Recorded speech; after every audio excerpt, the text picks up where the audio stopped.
మీ ఇంట జరిగే ప్రతి శుభకార్యాలకు ఆఫర్లు తుమ్మిడి బ్రదర్స్ కోటగుమ్మం రాజమండ్రి.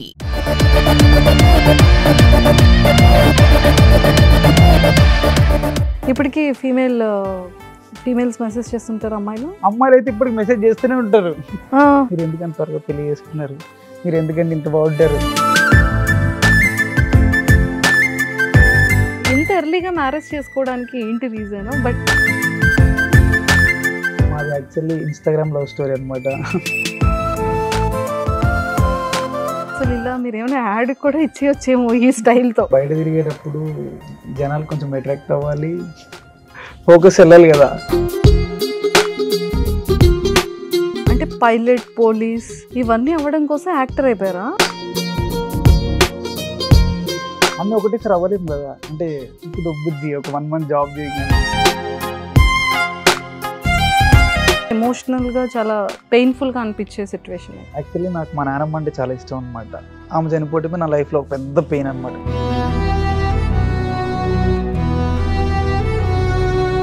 మంచి ఆపర్చునిటీ ఇప్పిస్తానని చెప్పి డ్రాప్ చేయడం కానీ ఏమైనా అలాంటివి చేశానండి. ఒక అతనికి ఇచ్చి మోసపోయాను. ఈవినింగ్ జిమ్కి వెళ్ళేవాడిని, మళ్ళీ నైట్ మూట్లు మేయడానికి వెళ్ళేవాడిని నేను. హాయ్ ఈశ్వర్ గారు. హాయ్ అండి. ఎంట్రీ చెప్తాను అనుకున్నారు కదా, కానీ చెప్తా లాస్ట్లో చెప్తాను ఎంట్రో. ఇంతకు ఎలా ఉన్నారు? బాగున్నానండి. లాక్డౌన్ టైం నుంచి అనుకుంటే ఇన్ని ఇయర్స్ వెయిట్ చేయిస్తారా ఇంటర్వ్యూ ఇవ్వడానికి? ఏంటి మాట్లాడరా? మాట్లాడతానండి. మరి ఏంటి ఇంకా అంటే కొంచెం బిజీ వల్ల, కుదరకపోవటం వల్ల, టైం సెట్ కాకపోవటం వల్ల కదా. బాడీ అంతా కోట్లో దాచేస్తారేంటి మీరు? అంటే నేను బాడీని బేసిక్గా అంత ఎక్స్పోజ్ చేయను ఎక్కడ కూడా. అప్పుడప్పుడు వీడియోలో కనిపిస్తుంది ఎప్పుడో ఒకసారి. రెగ్యులర్ గా అయితే నేను అంత బాడీ ఎక్స్పోజ్ చేసి వీడియోలు, అంత ఫోటోలు అట్లా ఏం పెట్టను నేను. చాలా తక్కువ ఉంటది కానీ లోపల ఉంటది. బేసిక్ గా బాయ్స్ కి బియోర్డ్ అన్న, ఈ మీసో అన్న, హెయిర్ స్టైల్ అన్న చాలా ఎక్కువ ఫోకస్ చేస్తారు కదా. అఫ్ కోర్స్ మీరు షూట్ గురించి మీరు చేస్తున్నారు అనుకున్నాం, కానీ ఇంత ప్రాపర్ గా అసలు ఇలా మీరు ఏమైనా యాడ్ కూడా ఇచ్చేయచ్చేమో ఈ స్టైల్తో. అట్లా ఏం లేదండి. అంటే కొంచెం కేర్ చేయాలి కదా. బయట తిరిగేటప్పుడు జనాలు కొంచెం అట్రాక్ట్ అవ్వాలి, ఫోకస్ వెళ్ళాలి కదా. ఈశ్వర్ సాయి ఎవరి అబ్బాయి, ఇప్పుడు ఈశ్వర్ సాయి అని తెలియకపోయినా కూడా ఎవరి అబ్బాయి అని చూడాలి కదా అట్లీస్ట్ జనాలు. బయటికి వెళ్ళగానే జనాల నుంచి ఫోకస్ మీ మీదకి రావాలని చెప్పి సో ఇలా యూనిక్ గా రెడీ అవ్వాలని అనుకుంటున్నారు. అనుకోను, చేస్తాను రెగ్యులర్ గా. అనుకోని చేస్తారు. ఓకే. సో మరి మెయింటెనెన్స్ ఎలా అండి? హెయిర్ కి కానీ బియర్డ్ కి కానీ ఏమైనా క్రీమ్స్ అన్ని యూజ్ చేస్తా. అంటే ఎక్కువ మా వైఫ్ కేర్ చేస్తుంది హెయిర్ కి, ఫేస్ కి అంతా కూడా. ఎంత లక్కీ అండి మీరు. పాపం తనకి ఏమైనా చేస్తారా మీరు? నేనైతే ఏం చేయను. పాపం అంతా మీ వైఫే చేస్తారు. కేర్ చేస్తారు ఎక్కువ, ఫేస్ కానీ హెయిర్ కానీ. అంటే ఏం యూజ్ చేయాలి, షాంపూస్ కానీ క్రీమ్స్ కానీ సిరమ్స్ కానీ అన్ని ఆమె చూస్ చేసి ఆమె తీస్తారు. యానిమల్ వచ్చిన తర్వాత ఇంకా ట్రెండ్ అయిపోయింది ఇది కదా. అట్లా ఏం లేదు, మీది బిఫోర్ నుంచి ఉంది. ఎప్పటి నుంచో ఉంది. కానీ యానిమల్ తర్వాత ఇంకా ఎక్కువ మంది బాయ్స్ ఈ స్టైల్ ని లైక్ చేస్తున్నారు. అంటే నాది ఒక కాస్ట్యూమ్ ని బట్టి నేను హెయిర్ రెడీ చేసుకుంటాను. అట్లా కాస్ట్యూమ్ ని బేస్ చేసుకుని కాస్ట్యూమ్ ని బట్టి హెయిర్ రెడీ అవుతుంది. అంటే డిపెండ్స్ ఆన్ కాస్ట్యూమ్ ఏదైనా కూడా, లుక్ ని బట్టి. ఇప్పుడంటే బియర్డ్ షూట్స్ కోసం అని చెప్పి ఇంత హెవీగా ఉంచాల్సి వచ్చింది, లేకపోతే ఇంత ఉంచను కండిషన్ బట్టి. ఇప్పుడు నాకు సడన్ గా బియర్డ్ రిక్వైర్మెంట్ ఉంటే నేను పెంచలేను కదా వెంటనే, అందుకోసం అని చెప్పి ఉంచేస్తా. అట్లా ఏ అవసరం ఉంటే కట్ చేసుకోవచ్చు అని చెప్పి. ఇప్పుడు షూట్కి రిక్వైర్మెంట్ ఉంటే కట్ చేస్తా, లేకపోతే కట్ చేయను. అట్లా ఉంచుతా హెయిర్ అయినా బియర్డ్ అయినా, లేకపోతే యూజువల్గా నేను కట్ చేయను. సో ఫైనల్గా ఏంటంటే, ముందు ఈశ్వర్ సాయి గారిది ఫ్యామిలీ బ్యాక్గ్రౌండ్ ఏంటి, ప్రాపర్ ఎక్కడ, సో తను ఇంతకు ముందు ఏం చేసేవాళ్ళు, అంటే ఈ ఇండస్ట్రీలోకి రావాలనే ఇంట్రెస్ట్ ఏంటి, ఒక్కసారి అది చెప్పేస్తే తర్వాత రిమైనింగ్ నేను అడుగుతాను. మాది గుంటూరు. మమ్మీ స్కూల్ టీచర్, మా డాడీ గోల్డ్ స్మిత్, మా బ్రదర్ చదువుకుంటున్నాడు.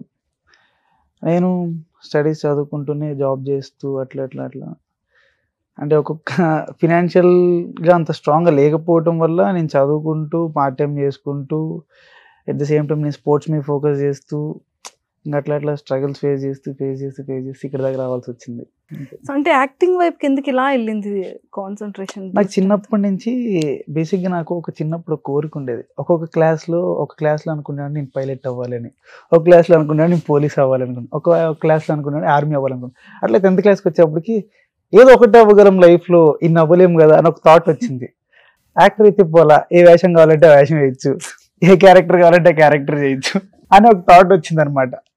ఇంకా అలా ఇంకా నాకు ఇంకా యాక్టింగ్ మీద ప్యాషన్ పెరిగిపోయింది. అంటే మీరు అంటే పైలట్, పోలీస్ ఇవన్నీ అవ్వడం కోసం యాక్టర్ అయిపోయారా? అన్నీ అవ్వలేము కాబట్టి.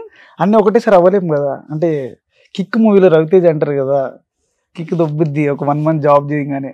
ఇప్పుడు నాకు అట్లాగే ఉంటే అందుకని చెప్పి ఒక యాక్టింగ్ అనుకోండి, డిపెండ్స్ ఆన్ క్యారెక్టర్. మనం ఏమన్నా అవ్వచ్చు, ఒక ఫార్మర్ అవ్వచ్చు, ఒక మెడికల్ షాప్లో పనిచేసేవాడు అవ్వచ్చు, ఒక బార్బర్ అవ్వచ్చు, ఒక కూలోడు అవ్వచ్చు. నైస్ అండి, బాగుంది. సో అంటే ఏదైనా మనం అవ్వచ్చు అనేది అంటే ఒక యాక్టర్ మాత్రమే. బాడీ లాంగ్వేజ్ కావాలంటే చేంజ్ చేసుకోవచ్చు, డిపెండ్స్ ఆన్ క్యారెక్టర్, ఏమైనా చేంజ్ చేసుకోవచ్చు. ఓకే.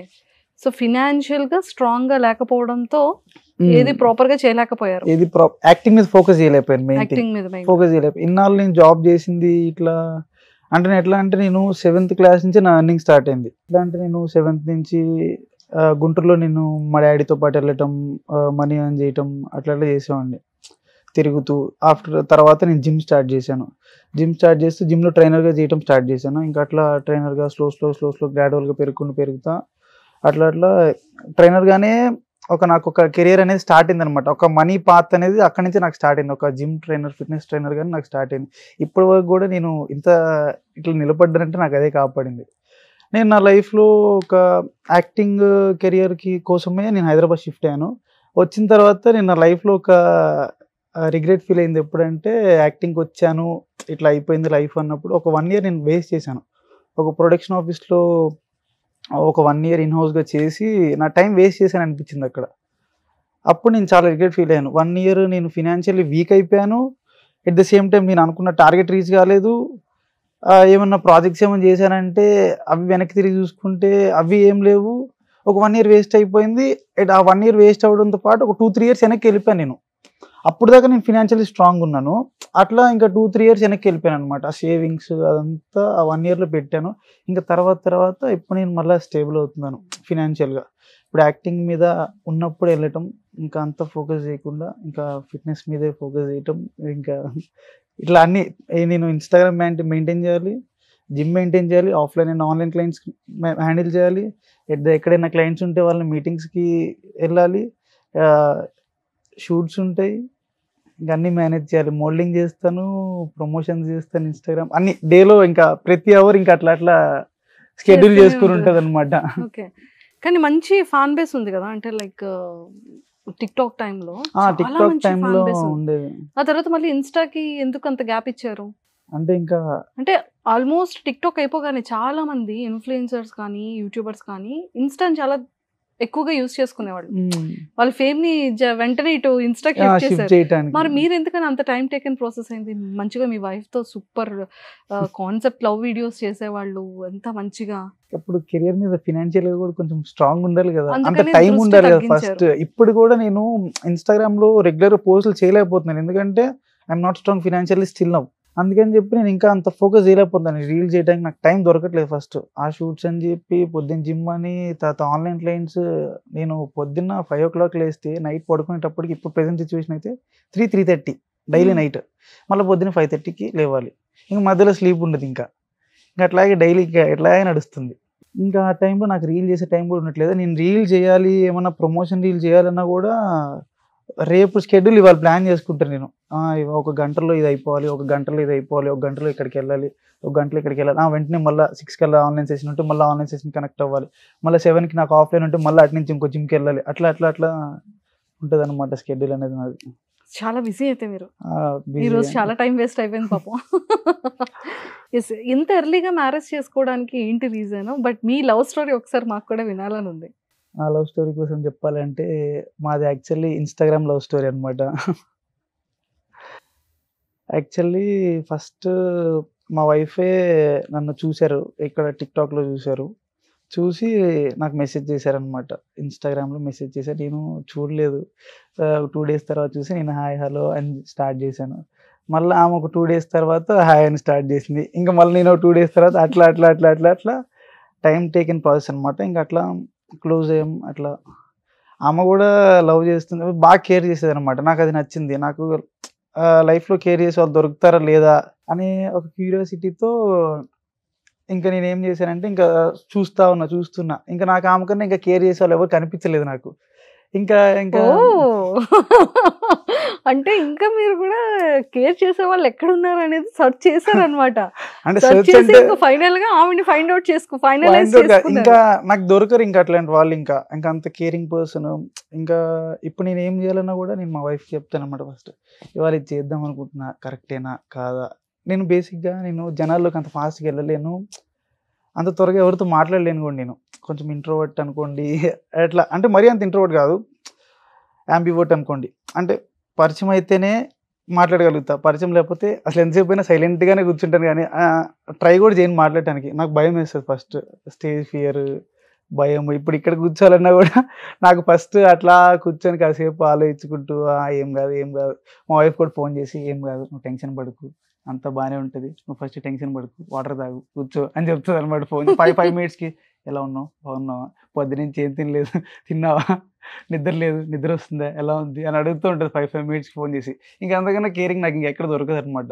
సూపర్ ఎక్సలెంట్ అండి. ప్రతి బాయ్కి కావాల్సింది ఏంటంటే బ్యూటీ కన్నా, అంటే ట్రూగా లవ్ చేసే ఏ బాయ్కి అయినా వన్స్ కావాలనుకునేది only support and understanding and caring. ఈ 3 ఉంటే ఏ బాయ్ అయినా సరే. ఇంకా విషయంలో అయితే నేను చెప్పక్కర్లేదు, చాలా సపోర్ట్ చేస్తాను నన్ను. బాగుంది. ఎమోషనల్ అవుతున్నారా? లేదు అంటే వైఫ్ గురించి చెప్తూ. ఎన్ని ఇయర్స్ అయింది మ్యారేజ్ అయ్యి? 4.5 years అవుతుంది. Almost 4.5 years successful. అంటే బేసిక్గా ఎవరికి తెలియదు, 2 years బ్యాకే తెలిసింది అనమాట. యాక్చువల్లీ మాది ఎట్లా అంటే మేము మ్యారేజ్ చేసుకున్నాము, ఎవరికి చెప్పలేదు. నేను మా వైఫ్ ఇంట్లో, వాళ్ళ ఇంట్లో ఓకే, మా ఇంట్లో ఓకే, అంతా ఓకే. కాకపోతే మేము మా ఇంట్లో చెప్పలేదు, వాళ్ళ ఇంట్లో చెప్పలేదు. మేము మ్యారేజ్ చేసుకున్నాం. ఎందుకు? ఒక నమ్మకం రావాలి. నేను ఈ ఫీల్డ్లో ఉన్నాను, తనకి ఒక నమ్మకం అనేది రావాలి, వీడు ఎటు పోకూడదు, నా దగ్గర ఉంటాడు అనే ఒక నమ్మకం రావాలి. కాబట్టి ఇంకా మ్యారేజ్ చేసుకుందాము, మనకంటూ ఒక నమ్మకం వస్తుంది. ఇంకా లైఫ్ ఇంకా ఎప్పటికైనా ఆగాల్సిందే. ఎప్పటికైనా ఎంత ఎంజాయ్మెంట్ చేసినా ఒకళ్ళ దగ్గర ఆగాల్సిందే. ఎప్పటికైనా ఇంకా స్టక్ అవ్వాల్సిందే. ఇంకెన్నాళ్ళు ఎంజాయ్ చేస్తాం. ఇంకా అట్లా నడుస్తూ ఇంకా ఒకటే పెళ్లి చేసుకున్నాం. ఇంకెవరికి చెప్పలేదు మేము. అది కూడా ఏం చేయాలా, లైఫ్లో ఒకసారి పెళ్లి వస్తుంది, ఒప్పుకున్నాకే. కాకపోతే మేము ఇంట్లో చెప్పలేదు. ఇంట్లో మళ్ళీ చేసుకుందాంలే, మళ్ళీ చెప్పి ఇంకోసారి ఏమన్నా ఒప్పించి చేసుకుందాంలే. పేరెంట్స్ ఎవరికి చెప్పకుండా ముందు చేసేసుకున్నాం పెళ్లి. ఎలా చేసుకున్నారండి? ఎక్కడ? చెప్తాను వినండి. లైఫ్లో ఒకసారి పెళ్లి వస్తుంది, ఫస్ట్ టైం పెళ్లి చేసుకుంటున్నాం, అది కూడా గ్రాండ్గా ఉండాలి. ఏం చేయాలి? అప్పుడు మేము లాక్డౌన్ స్టార్టింగ్లో, ఫస్ట్ లాక్డౌన్ స్టార్టింగ్ అప్పుడే స్టార్ట్ అవుతుంది. అప్పుడే ఈ కర్ఫ్యూలు అవి స్టార్ట్ అవుతున్నాయి, స్లో స్టార్ట్ అవుతున్నాయి. నేను అప్పుడు వైజాగ్లో ఉన్నాను. ఇంకా మంచిగా చేసుకుందాము, ఫస్ట్ టైం పెళ్ళి, రిజిస్టర్ మ్యారేజ్లు, యారీ సమాజులు ఇవన్నీ వద్దు మనకి అని చెప్పి ఒక కళ్యాణ మండపం బుక్ చేసాం, పెద్ద కళ్యాణ మండపం. అంటే ఎంటైర్ ఫ్యామిలీ మెంబర్స్ అందరినీ పిలిచి చేసుకోవాలనుకున్నారు? లేదు, మేమిద్దరమే చేసుకుందాం అనుకున్నాము. మీ ఇద్దరు పెళ్ళికి అంత పెద్ద కళ్యాణ మండపం బుక్ చేసాము.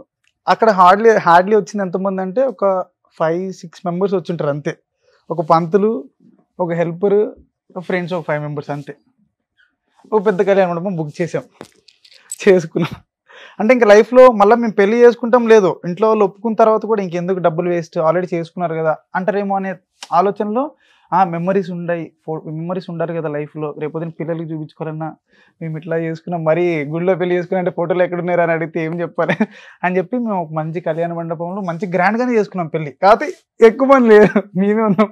తర్వాత ఇంట్లో వాళ్ళకి ఆ ఫోటోలన్నీ చూపిస్తే అవునా ఇలా చేసావా నువ్వు, ఒక మాట మమ్మల్ని పిలిస్తే మేము కూడా వచ్చేవాళ్ళం కదా, మేము రానని చెప్పాము ఎప్పుడైనా, మేము ఒప్పుకోలేదా, అసలు ఎందుకు చేసావు ఇట్లా.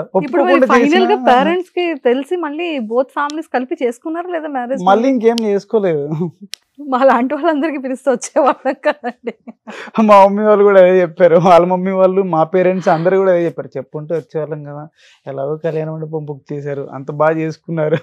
సో ఫైనల్గా పెళ్లి అనేది కళ్యాణ మండపంలో మనకి మెమరీస్ కోసం ఫొటోస్ వీడియోస్ ఉంటే చాలు, ఎవరితో సంబంధం లేదు అనుకున్నారు. అంటే మేము మళ్ళీ తర్వాత చేసుకుందాం అనే థాట్ లో ఇంకొకలా. యాక్చువల్లీ మా వైఫ్ ఇక్కడ క్రిస్టియన్. చూసారా ఎంత ఒకరి మీద ఒకరికి ఎంత లవ్ అండ్ అఫెక్షన్ ఉందో. అంటే ప్రపంచంతో సంబంధం లేకుండా, షాడోస్ తో సంబంధం లేకుండా, ఎవరితో పంతులు ఉండాలన్న మాత్రం మహానుభావులు. అంటే అట్లానే కాదండి, ఒకరి మీద ఒకరికి నమ్మకం పెరగడానికి. ఇంకా నేను ఎక్కడో గుంటూరులో ఉంటాను, ఆమె ఎక్కడో వైజాగ్లో ఉంటుంది. నేను యాక్టింగ్ ఫీల్డ్ లో తిరుగుతాను, ఫిట్నెస్ ఫీల్డ్ మిస్ అయిపోతారు, ఎక్కడ మిస్ అయిపోతారు, ఆమెకు భయం ఉండొచ్చు, నేను ఆమెకు నమ్మకం ఇవ్వలేకపోతున్నానే అనే ఒక నాకు కూడా కొంచెం భయం ఉందన్నమాట. అందుకని చెప్పి ఇంకా చేసేసుకుందాము అని చెప్పి ఇంకా ఫిక్స్ అయ్యి మంచిగా చేసుకున్నాం. తర్వాత చేసుకుందాంలే అనుకున్నా. ఇంకెందుకు ఇన్ని ఇయర్స్ అయిపోయింది, 3 ఏళ్ళు అయిపోయింది, ఇంకెందుకు, ఇంకా అందరికి తెలిసిపోయింది, ఇంకెందుకు అని చెప్పి ఇంకా లైట్ తీసుకున్నాం. ఇంకా సో ఫైనల్లీ అంత గ్రాండ్ గా మ్యారేజ్ చేసుకున్నారు. అంటే ఎవరు లేకుండా కూడా అంత గ్రాండ్ గా చేసుకోవచ్చు. గుర్తుపెట్టుకోండి, పేరెంట్స్ లేకుండా, ఫ్రెండ్స్ ఎక్కువగా లేకుండా, జస్ట్ ఒక పంతులు గారు, ఒక హెల్పరు, ఒక 4 ఫ్రెండ్స్, వీళ్ళిద్దరు, అంతే కదండి. పెళ్లి కూతురు పెళ్లి కొడుకు ఉంటే ఫుల్ గ్రాండ్ గా అయిపోతుంది పెళ్లి. నైస్ అండి, చాలా బాగుంది. సో ఫస్ట్ ప్రపోజల్ ఎవరు చేశారు, మీరా మీ మిస్సెస్? ఫస్ట్ ఆమె చేద్దాం అనుకునే లోపు నేనే చేశాను అనమాట. సో ఇప్పుడు తను రెడీ టు కన్సీవ్ కదా, ఇంకా 3 months లో. సూపర్ అండి. సో బేబీ బాయ్ అనుకుంటున్నారా, బేబీ గర్ల్ అనుకుంటున్నారా? నేనైతే బేబీ బాయ్ అనుకుంటున్నాను, ఆమె కూడా బేబీ బాయ్ అని అనుకుంటుంది. వాళ్ళ పేరెంట్స్ బేబీ గర్ల్ అనుకుంటున్నారు, మా పేరెంట్స్ బేబీ బాయ్ అనుకుంటున్నారు. చూడాలి, నాకు ఎవరైనా ఓకే, మంచిగా వస్తే చాలు. సో అంటే మీ గోల్ ఏంటంటే లైక్ ఏం చేయాలని ఉంది? నేను ఒక పెద్ద యాక్టర్ అవ్వాలి, అదే నా పెద్ద డ్రీమ్. హైదరాబాద్కి షిఫ్ట్ అయింది కూడా అందుకోసం వచ్చింది. నేను గుంటూరు విజయవాడలో జాబ్ చేసినప్పుడు నాకు మంచి ఇన్కమ్ ఉండేది, మంచిగా అంటే ఏమన్నా చేయగలను అనమాట. ఇంకా ఎట్లా కావాలంటే అట్లా ఎంజాయ్ చేయగలను, తిరగగలను, చేయగలను. నేను ఇంకా హైదరాబాద్కి షిఫ్ట్ అయ్యి నేను ఇంకా 2 మేనేజ్ చేసుకుంటున్నా. ఇప్పుడు యాక్టింగ్ మీద ఫోకస్ చేస్తే నేను నాకు వెనకాల స్టెబిలిటీ ఉండాలి, ఏదైనా ఫ్యామిలీ సపోర్ట్ అన్నా ఉండాలి, నేను ఫినాన్షియల్లీ స్ట్రాంగ్ ఉన్నాను. నాకు 2 లేవు. అంటే ఫ్యామిలీ సపోర్ట్ లేదు, అంటే ఫ్యామిలీ కూడా నాకు అంత ఫినాన్షియల్లీ స్ట్రాంగ్ కాదు, నేను అంత ఫినాన్షియల్లీ స్ట్రాంగ్ కాదు. అంటే చెప్పాను కదా, 1 year టైం నేను వేస్ట్ చేశాను. ఒక వన్ ఇయర్ నేను ఒక ప్రొడక్షన్ ఆఫీస్లో తిరిగి వేస్ట్ చేశాను. తిరగటం అంటే ఇన్హౌస్గా చేసి వేస్ట్ చేశాను. అది ఫినాన్షియల్గా నాకేం రాలేదు. అట్లా అని చెప్పి నాకు పేరు రాలేదు. అలా నేను ఇన్స్టాలో ఫాలోయింగ్ పెరిగిందంటే అక్కడ ఉండి అది పెరగలేదు. ఇంకా యూజ్లెస్ అయిపోయింది. ఇంకా ఒక 1 year వేస్ట్ అయిపోయింది నా లైఫ్లో. ఒక 1 year వేస్ట్ అవడంతో పాటు ఒక 2 years వెనక్కి వెళ్ళిపోయిందని చెప్పాను కదా. నేను బాగా సేవింగ్ చేసుకున్న డబ్బులు, మనీ, ఇంకా కష్టపడిందంతా అయిపోయింది. సో మీకేమైనా సరే మంచి ఆపర్చునిటీ ఇప్పిస్తానని చెప్పి సీరియల్స్ అవ్వచ్చు, ఫిలిమ్స్ అవ్వచ్చు, వెబ్ సిరీస్ అవ్వచ్చు, ఇలాంటి ఏదైనా ఆపర్చునిటీ ఇస్తానని డ్రాప్ చేయడం కానీ చాలానే ఫేస్ చేశానండి. అట్లాంటి మీరు చాలా స్ట్రాంగ్ ఎమోషనల్ గా చాలా పెయిన్ఫుల్ గా అనిపించే సిచ్యువేషన్ ఏంటి? పెయిన్ఫుల్ గా అనిపించే సిచ్యువేషన్ అంటే యాక్చువల్లీ నాకు మా నాన్నమ్మ అంటే చాలా ఇష్టం అనమాట. ఆమె చనిపోతే నా లైఫ్లో ఒక పెద్ద పెయిన్ అనమాట. నాకు ఫినాన్షియల్ స్ట్రగుల్స్ తప్ప, ఫినాన్షియల్ పెయిన్ తప్ప నాకు వేరే పెయిన్ తెలియదు ఫస్ట్ థింగ్. ఇంకా నేను అంతా హ్యాపీ, నాకు డబ్బులు ఉంటే ఇంక నేను ఇంకా ఎంతో హ్యాపీ, ఇంకా నాకు ఇంకా ఫ్యామిలీ స్ట్రెస్ ఉండదు, ఇంకా వేరే ప్రాబ్లమ్స్ ఏమి ఉండదు నాకు. అది లేక నేను బాగా ఎక్కువ డిప్రెస్ అయిపోయింది ఎప్పుడంటే మా నాన్నమ్మ చనిపోయినప్పుడు.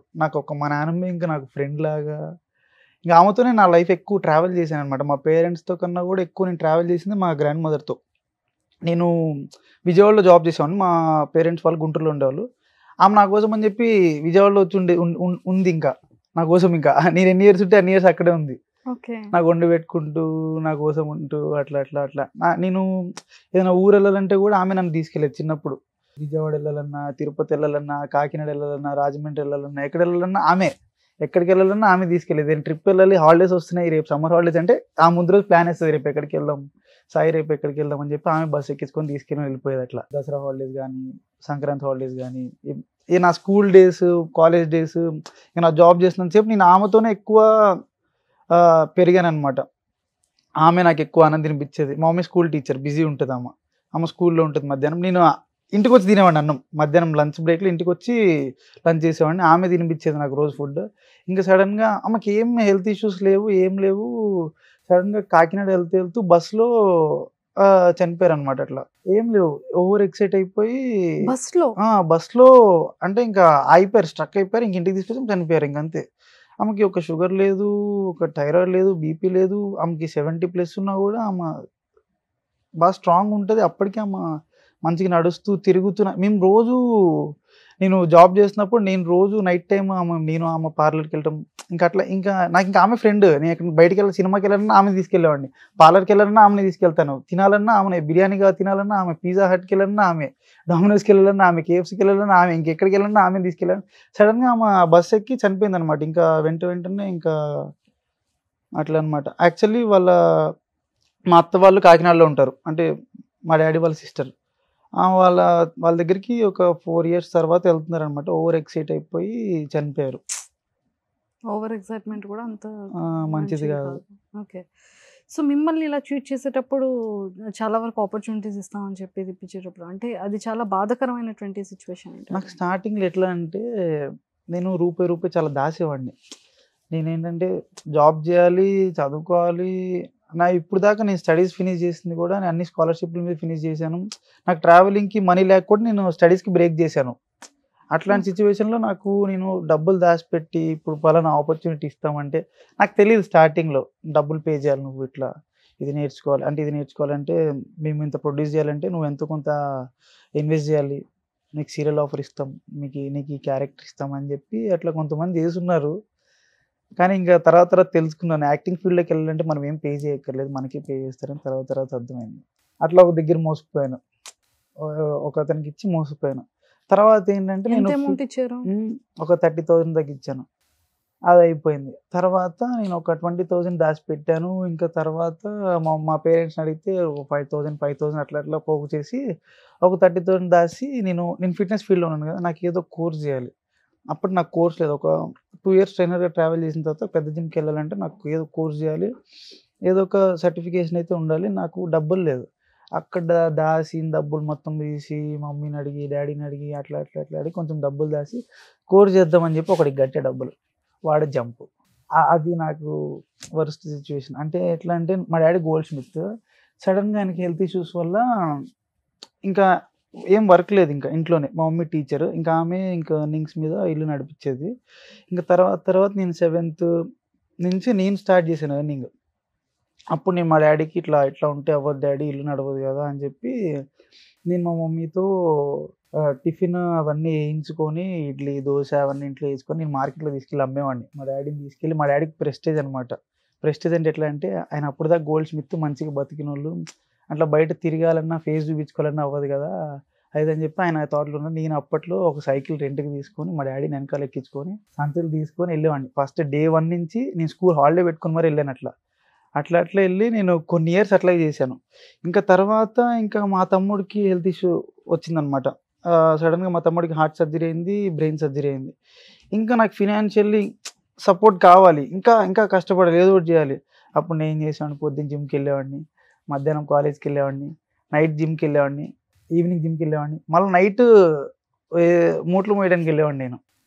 అట్లా చేసి ఇంటికి ఇన్కమ్గా భారం కాకుండా ఉన్నాను. ఏదో ఒక నా సైడ్ నుంచి హెల్ప్ అయితే చేశాను కొన్ని ఇయర్స్. తర్వాత హైదరాబాద్ వచ్చిన దగ్గర నుంచి కొంచెం కష్టమే అయింది. కొన్నాళ్ళు ఇచ్చాను, చెప్పాను కదా 1 year టైం స్పాన్ వేస్ట్ చేశాను. చాలా స్ట్రగుల్స్ పడిపోయాను. 1 yearలోనే ఇంకా ఏదో చేస్తారు, ఏదో నన్ను పెట్టి సినిమా తీస్తారు, నన్ను పెట్టి ఏమన్నా ప్రాజెక్ట్ చేస్తారు, ఏదైనా సిరీస్ చేస్తారు, ఓటీటీ వెబ్ సిరీస్ చేస్తారు అని చెప్పి చాలా హోప్స్ పెట్టుకుని ఉన్నాను. వాళ్ళు ఏం చేయపోయేటప్పటికి నా మనీ ఇన్వెస్ట్ చేశాను. అంటే మనీ ఇన్వెస్ట్ చేశాను, వాళ్ళకేం ఇన్వెస్ట్ చేయలేదు. అన్ని డేస్ నేను ఒక 1 year నాకు నేను ఖర్చు పెట్టుకోవాలి, నేను రెంట్స్ పే చేసుకోవాలి, ఈఎంఐస్ పే చేసుకోవాలి, అంటే నాకు నేను ఇన్వెస్ట్ చేసుకోవాలన్నా కూడా టైం, మనీ అన్నీ ఇన్వెస్ట్ చేశాను అక్కడే. ఇంకా అంతా లాస్ అయిపోయింది. ఆ టైంలో నేను మా ఇంట్లో వాళ్ళకి సపోర్ట్గా ఉండలేకపోయాను. ఇంకా అట్లా అనమాట. నాకు మెయిన్ సపోర్ట్ ఎవరంటే మా మామగారు, మా వైఫ్ వాళ్ళ డాడీ. ఆయన ఉండబట్టి నేను ఇప్పుడు ఇట్లా ఉన్నాను, మా వైఫ్ ఉండబట్టి నేను ఇక్కడ దాకా రాగలిగాను. సో లేదు, ఖచ్చితంగా సపోర్ట్ ఉంటుంది. బట్ సీరియల్స్ అయినా సరే ఏదైనా ఇంట్రెస్ట్, నాకు యాక్టింగ్ అంటే ఇంట్రెస్ట్ అండి. ఫస్ట్ థింగ్ యాక్టింగ్ అంటే ప్యాషన్. సీరియల్ అను ఏదైనా యాక్టింగ్ అంటే ఇష్టం నాకు, అంతే. ఫైనల్ గోల్ ఇస్ ఒక మంచి యాక్టర్ గా ప్రూవ్ చేసుకోవాలనేది మీ కోరిక. ఒక మంచి గుర్తింపున్న యాక్టర్ అయితే అవ్వాలి. ఎస్, నిజంగానే ఒక మంచి ఇన్స్పిరేషన్ స్టూడెంట్. అప్కమింగ్ వచ్చే పర్సన్స్ సిచ్యువేషన్స్ ఎలా ఉంటాయి, లైఫ్ ఎలా ఉంటుంది అంటే ట్రావెల్ అవుతున్నప్పుడు ఒక ప్యాషన్ బేసిక్గా చిన్నప్పుడు ఏంటంటే లైఫ్ చాలా వేస్ట్ చేసేస్తామండి మనం. ఆడుకోవటం కూడా ఒక పార్ట్, లవ్ చేయడం ఒక పార్ట్, కానీ చదువుకోవడం కూడా ఒక పార్ట్. కానీ చదువుకోవాలి, చదువు ఎప్పుడు బ్రేక్ చేయద్దు మధ్యలో. ఆ బ్రేక్ చేస్తేనే లైఫ్లో వెళ్ళే కొద్దీ చాలా ప్రాబ్లమ్స్ ఫేస్ చేయాల్సి వస్తుంది. Education most important. నేను స్కాలర్షిప్ల మీద చదువుకున్నాను. తర్వాత నేను చేసిన ఫిట్నెస్ కోర్సులో ఒక 14 పైగానే చేశాను. నేను ఫిట్నెస్ ఫీల్డ్లో కోర్సులు చేశాను, చాలా సర్టిఫికేషన్స్ ఉన్నాయి నాకు. అవి కూడా నా ఇన్కమ్తో నేను చదువుకున్నాను అవి. ఇప్పుడు ఎవరికైనా నేను చెప్పేది బెస్ట్ సజెషన్ ఏంటంటే, టైం ఆడుకోండి, చదువుకోవాల్సిన టైంలో చదువుకోండి. చదువు బుర్రకెక్కట్లేదు, చదువు ఎక్కట్లేదు అనే పిచ్చి మాటలు చెప్పకుండా చదవటానికి ట్రై చేయండి. ఎట్లా నేర్చుకొని ట్రై చేయండి.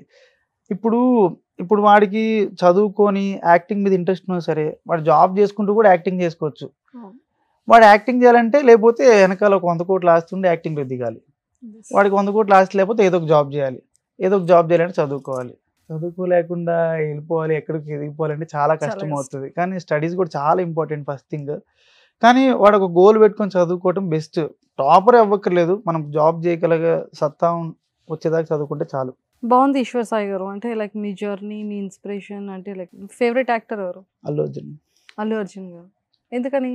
ఆయన స్టైల్ అంటే నాకు ఇష్టం బాగా. స్టైల్, ఆయన డాన్స్ మూవ్స్. డాన్స్ ఎప్పుడు నేర్చుకున్నారు మీరు? నాకు చిన్నప్పటి నుంచి డాన్స్ అంటే ఇష్టం అండి. చిన్నప్పటి నుంచి స్కూల్లో ప్రతి కల్చరల్ యాక్టివిటీస్లో నేను పార్టిసిపేట్ చేసేవాడిని. డ్రామాలు చేసేవాడిని, డ్యాన్స్ చేసేవాడిని. స్కూల్లో, కాలేజెస్లో, ఎక్కడికి వెళ్ళినా చేసేవాడిని. కాకపోతే స్టేజ్ ఫియర్ ఉంటుంది నాకు. అదొకటి పక్కన పెట్టి కళ్ళు మూసుకుని వేసినట్టు ముందర జనాలు ఎవరు లేననుకుని వేసేవాడిని. ఇప్పటికి ఫీమేల్స్ మెసేజ్ చేస్తుంటారు అమ్మాయిలు? ఎందుకు చేయరండి, చేస్తారు. ఏమని అడుగుతారు? హాయ్ అని స్టార్ట్ చేస్తారు ఫస్ట్. నేను ఫస్ట్ బేసిక్గా అంత ఫోన్ బిజీగా ఉండటం వల్ల అంత యూజ్ చేయను. నైట్ టైం పట్టుకుంటాను అనమాట ఫోన్. నైట్ టైం నాదిరి తిన్నగాళ్ళు ఎక్కువ వస్తారు అనమాట. కొద్దిగా పాయగాళ్ళు ఎక్కువ వస్తారు నైట్ టైం. ఇన్స్టాగ్రామ్ ఓపెన్ చేసి ధన మెసేజ్లు ఉంటాయి. అంటే ఫస్ట్ నా ఫ్రెండ్ అరే మెసేజ్ పెట్టే చూడరా అని చూసేలోపు ఆ మెసేజ్ వాడు మెసేజ్ ఓపెన్ చేసేలోపు పైన ఒక 20 ఉంటాయి. ఎవరెవరో ఓపెన్ చేసి సీన్ అని పడుతుంది. వీళ్ళు తగులుకుంటారు, ఎక్కడ వచ్చింది రోడ్డు మీద ఎక్కడ కనపడి తగులుకుంటారేమో, ఎందుకు వచ్చిందిరా గొడవ అని చెప్పి సైలెంట్గా ఉంటారు అనమాట. అమ్మాయిలు అయితే ఇప్పటికి మెసేజ్ చేస్తూనే ఉంటారు. మీరు ఎందుకంత త్వరగా పెళ్లి చేసుకున్నారు, మీరు ఎందుకంటే ఇంత బాగుంటారు, ఎందుకంటే ఇట్లా చేస్తున్నారు అని ఇట్లా చేస్తుంటారు. కానీ నేను ఇగ్నోర్ చేస్తాను బేసిక్గా. మ్యారేజ్ చేసుకున్న ప్రాబ్లం, తొందరగా పెళ్లి చేసుకునే ప్రాబ్లం, లేట్ అయినా ప్రాబ్లం. ఓకే, సో వాళ్ళు క్రష్ ఏమో అండి మీరు? ఏమో అండి. సో బిఫోర్ మ్యారేజ్ ఎవరితో అయినా డేట్కి వెళ్ళారా? అంటే లైక్ లేదండి, ఎప్పుడు అలా. సో బిఫోర్ ప్రపోజల్స్ ఏమైనా వచ్చాయా? ఎవరిదైనా యాక్సెప్ట్ చేశారా? మరి ఎవరిది అప్పుడు యాక్సెప్ట్ చేయలేదు? ఎవరిది నాకు అంత కరెక్ట్ పర్సన్ ఎవరిది కనిపించలేదు. అందుకే ఎవరిది యాక్సెప్ట్ చేయలేదు. సో ఎప్పుడైనా రియలైజ్ అయ్యారా ఎర్లీగా మ్యారేజ్ చేసుకున్నానని? ఎప్పుడైనా అనిపించిందా మీకు? ఎప్పుడు అనిపించలేదు. కానీ ఎప్పుడు అతనికి అనిపించలేదు. మీరు ఎందుకన్నా పాపం అలా మెసేజెస్ చేస్తారు? స్టాప్ చేయండి, ఇంకా ఎందుకు మ్యారేజ్ చేసుకున్నారని అడగొద్దు. అంటే నా వైఫ్ అంత సపోర్ట్ చేస్తారు. నాకు ఫ్రెండ్ అయిన ఆమె, నాకు బేసిక్గా అంత ఫ్రెండ్స్ ఎవరు లేరు. నాకు చాలా తక్కువ మంది ఫ్రెండ్స్ ఉన్నారు, వాళ్ళని నేను ఎక్కువ నమ్ముతాను అనమాట. ఇంకా నాకు ఇంకేం మాటలు చెప్పుకోవాలన్నా ఆమె నాకు సీక్రెట్స్ ఏమి ఉండవు. ఇట్లా దాయాలి, ఇక్కడికి వెళ్ళాను అక్కడికి వెళ్ళాను అట్లా ఏముండవు. ఏదైనా నాకు ఇంటికి వెళ్ళి షేర్ చేసుకునేదాకా నాకు మైండ్లో నుంచి వెళ్ళదనమాట. ఫస్ట్ రీఫ్రెష్ కాలేను. ఫస్ట్ మైండ్ పీస్నెస్ దొరికేది నేను మా వైఫ్తో మాట్లాడితేనే. 5 నిమిషాలు ఒకసారి ఆమె ఫోన్ చెప్పి నేనే ఫోన్ చేస్తాను, అమ్మ ఇక్కడ ఉన్నాను, కూర్చున్నాను, వాటర్ తాగాను అని చెప్పి చెప్తుంటాను అనమాట. అట్లా ఇంకా ఆమె నాకు రిఫ్రెషింగ్ అనమాట. ఇంకా మోటివేషన్ అయినా ఆమె చేయాలి, ఇన్స్పిరేషన్ అయినా ఆమె చేయాలి, ఏదైనా ఎవరి గురించి అయినా చెప్పి నాకు ఫ్రెండ్ అయినా ఆమె, ఇంకెవరైనా ఆమె. సూపర్ అండి, చాలా చాలా బాగుంది. సో ఫిట్నెస్ అనేటప్పటికి చాలా వరకు ఫిట్నెస్లో చాలా ఉంటాయి. అంటే బాడీ బిల్డింగ్ వేరు ఉంటుంది, బౌన్సర్ ఉండే ఫిట్నెస్ వేరు ఉంటుంది. అంటే రెండింటికి ఏంటి డిఫరెన్స్ అంటారు? బౌన్సర్ అంటే ఒక సెక్యూరిటీ గార్డ్ లాగా అండి. ఒక మనిషికి ప్రొటెక్ట్ చేయటం బౌన్సర్స్ పని. అంటే ఈ బాడీ బిల్డర్ కన్నా ఎక్కువ వీళ్ళకి బాడీ ఉంటుందా? బాడీ ఉంటుంది. బాడీ బిల్డర్ ఎక్కువ బాడీ ఉంటే వాళ్ళకి అంత బలం ఉన్నట్ట? కాదండి, బాడీ బిల్డర్ వేరే, బౌన్సర్ వేరే. బౌన్సర్ అంటే ఏంటంటే బౌన్సర్కి బాడీ ఉండదు, లావుగా ఉంటారు, సైజ్ ఉంటారు. బాడీ బిల్డర్కి బాడీ ఉంటుంది, హెవీ సైజ్ ఉంటారు. కానీ నీట్గా టోన్డ్ అయి ఉంటారు, సైజ్ ఉన్నా కూడా టోన్డ్ అయి ఉంటారు. ఈ బౌన్సర్స్ అట్లా ఉంటారు, ఒక హ్యాండ్స్ ఒకటే హెవీగా బిల్డ్ చేసి ఉంటారు. ఇప్పుడు బౌన్సర్స్ ఈవెంట్కి వెళ్ళాలంటే హ్యాండ్స్ పంప్ చేసుకొని ఇంత పెద్ద పెద్దగా పంప్ చేసుకొని వెళ్తారు అనమాట. బాడీ బిల్డర్ అంటే వాళ్ళు ఒక 6 months 8 months కన్సిస్టెన్సీ మెయింటైన్ చేసుకుంటూ ఒక షో కోసం ప్రిపేర్ అయ్యి వాళ్ళు షోకి ప్రైజ్ మనీ విన్ అవ్వడానికి అట్లా అంత కష్టపడి ట్రైన్ చేసి కాంపిటీషన్కి పార్టిసిపేట్ చేస్తారనమాట.